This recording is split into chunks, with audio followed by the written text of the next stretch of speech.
Cut it, cut it, cut it, cut it, cut it, cut it, cut it, cut it. Them bricks is way too high, you need to cut it. Your price is way too high, you need to cut it. Welcome back to Money Medics. Hope you guys have had a good week and watched our most recent video on the art of saving. Please feel free to leave your comments, like and share. So we've discussed the art of saving. Now we will be sharing our top 7 cost cutting tips. So it's just a few things that we've done over the past few years to help us save more money. So let's get into it. Number 1, do it yourself. What I mean by that is that I know a lot of people in the city can spend up to £10 buying their breakfast and lunch. I spend no more than £10 in a week meal prepping, because doing that can actually equate to £2,400 in a year. So for all your meal prep needs, check out Adda Eats Instagram page. Another thing is that I know we can be victim of this sometimes, but just ironing your shirts and using a washing machine at home instead of spending £4.50 on dry cleaning, because that can actually equate to up to £720 in a year. I'm not much of a coffee drinker, but if you do decide to drink coffee, bring your own to work, Nescafe bag, because I think spending £4.50 on cafe or buying in the coffee shop can actually equate to £625 in a year. Number 2, eating for less. Now, Nick and I really enjoy going out to eat. Okay, I really enjoy going out to eat. Yeah, you tried to make me bankrupt. Yes. In the beginning of the relationship, we went out to eat so much, especially when I was living in London. We still do, but of course not as much as we did back then. And nowadays, every time we go out to eat, we always make sure we get a good deal. So we always look out for soft launches. So that's basically when there's a new restaurant or the restaurant is changing their menu or doing some type of promotion. They will often give you 50% off the food, and that is what we do. And these days, I mean, the other day, didn't we go to Mayfair? And we literally spent the same as we would have spent if we went to Nando's. So you can see the discounts that we're getting. And it applies to everyone. So if you're a student, ask for a student discount. If you're an NHS worker, ask for NHS discount. If you have a taste card, certain restaurants do discount for that as well. So just look for discounts any way you can. Don't be shy about it. We all need to save money out here. It's fine. We will actually be doing a new restaurant soft launch shout out. So once a week we will be posting on our Instagram, so make sure you are following us if you want to see that shout out. We'll be posting it on our story. We'll give you a bit more information about that later. Number 3, stay home, save more. I've lived at home for the past few years, which has allowed me to save a lot more money as opposed to renting out. Guys, I know we all want our freedom and independence, but you have to look at the bigger picture. But I know it's not always a choice for everyone to stay at home due to various reasons.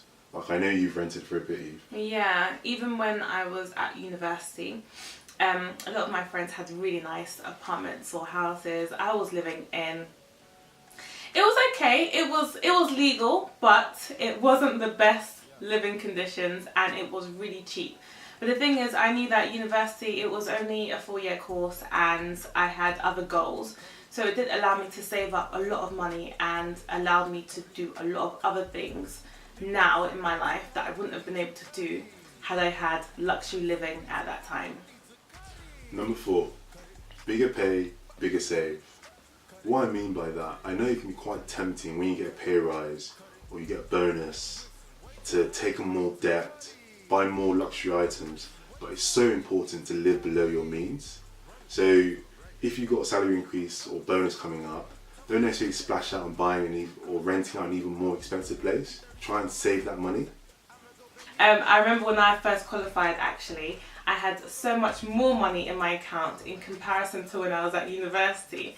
So when I got that first paycheck, I was thinking, what am I going to spend this money on? What should I buy? And then I realised, actually no, this is not wise. Let me not buy shoes that I'll only wear once, or this dress that I'm never going to wear again. Let me just save my money and be a bit smart, and that's what I've been doing since then. Number 5, being a savvy shopper. What I mean by that is that taking advantage of some of the summer sales or Christmas sales So actually looking through your wardrobe and understanding what you have. So either you need a new pair of jeans, shoes. I actually take note of the items I want and I mark them down on a list. And when you have those big summer sale promotional seasons, I buy those items. So for example, I'm a big fan of Levi jeans. So I tend to buy my Levi jeans during the Christmas or summer sales. Number 6, dump your direct debit.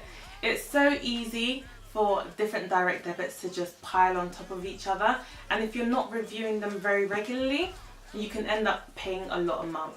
So things like your gym membership. When was the last time you actually went to the gym? Was it in 2015? And if it was, you can cancel that. Magazine subscriptions. When was the last time you actually read that magazine? And if it was a long time ago, cancel it. And just consider things like subscription sharing services. So things like Netflix, Spotify, Apple Music, they all do some type of family sharing option. So you and a couple of family members, a few of your friends, put your pennies together and pay all at once, and you can save so much money that way. Trust me, I have. And also think about replacing memberships as well. So if, for example, you want to get something new, think, oh, is there something that you can dump instead? For example, I bought a new phone not too long ago, and I had to think, okay, which one of these direct debits am I going to replace in order to get this brand new phone? And I picked one, I dumped it, and now I've got a new phone. And finally, number 7, do not attempt to keep up with the Kardashians. And what I mean by that is not keeping up with appearances. I'm going to be brutally honest with you guys. I remember while I was at uni, I had a part-time job and I would hit the summer shifts and the Easter shifts really hard. So in a year, I was probably making £7,000 to £8,000 in a year. I'd go to Bicester Village, buy the Levi's, buy the Hackett, all your top designers. At the end of the day, realizing that those designers don't really amount to anything in the future. So that's my most important advice I can give you guys. Don't try to keep up with appearances, stay in your lane. And that pretty much wraps it, guys. So all I can say is that some of the cost saving tips we've shared, over a period of time, they will save you a lot of money. Yeah. Thank you guys. Bye. Cardi B does, isn't it? What does Cardi B do? I'm sad. Are